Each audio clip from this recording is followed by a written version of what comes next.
మీ జీవితంలో 2 చాయిసెస్ ఉంటాయి. ఒకటి కుక్కను పెంచుకోవడం లేదా పెంచుకోకపోవడం. కుక్కను పెంచుకోకపోతే మీ ఇల్లు ఎప్పుడు శుభ్రంగా ఉంటుంది. మీ చెప్పులు పెట్టిన చోటే పెట్టినట్టే ఉంటాయి. వైర్లు వేలాడుతున్నా, డోర్లు గేట్లు తెరిచే ఉన్నా, చుట్టాలు స్నేహితులు రావాలనుకున్నా ఎలాంటి ప్రాబ్లం ఉండదు. లైఫ్ ఏ సర్ప్రైజెస్ లేకుండా కామ్ గా ఉంటుంది. కానీ ఒక్కసారి కుక్కను పెంచుకోవాలని నిర్ణయించుకుంటే అన్ని మారిపోతాయి.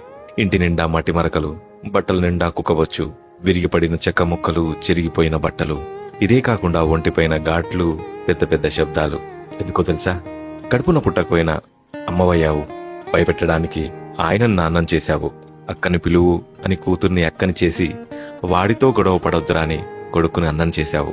మొత్తానికి ఒక నోరు లేని చిన్న ప్రాణాన్ని ఇంట్లో భాగస్వామిని చేశారు. కారణం కుక్క. అది చెబితే వింటుంది, అరిస్తే అలుగుతుంది, కొడితే బాధపడుతుంది, నువ్వేడిస్తే వచ్చి ఓదారుస్తుంది, నువ్వు కనబడకపోతే వెతుకుతుంది, వెళ్లిపోయావని తెలిస్తే నిరాశ పడుతుంది. తన అమాయకమైన మొహం చూస్తే బాధలన్నిటికీ మరుపొస్తుంది. ఎంత చిరాకుతో వచ్చినా తను చూపించే ప్రేమతో లేని ఉత్సాహం తిరిగి వస్తుంది. ఇలా నిస్వార్థంగా ప్రేమించే ప్రాణి ఓ 10 సంవత్సరాలు మన జీవితంలో కలిపి తన పూర్తి జీవితాన్ని మనకి అంకితం చేసి వీడ్కోలు చెబుతుంది. అయినా కూడా మనుషులు కుక్కల్ని పెంచుతూనే ఉంటారు. ఎందుకంటే చివర్లో ఎదురయ్యే బాధ కంటే మధ్యలో దొరికే ప్రేమ అమూల్యమని, ప్రతి క్షణం ఎంతో విలువైందని అదే కుక్క మనకు నేర్పుతుంది. కాబట్టి dog parents, really you're great. Thank you.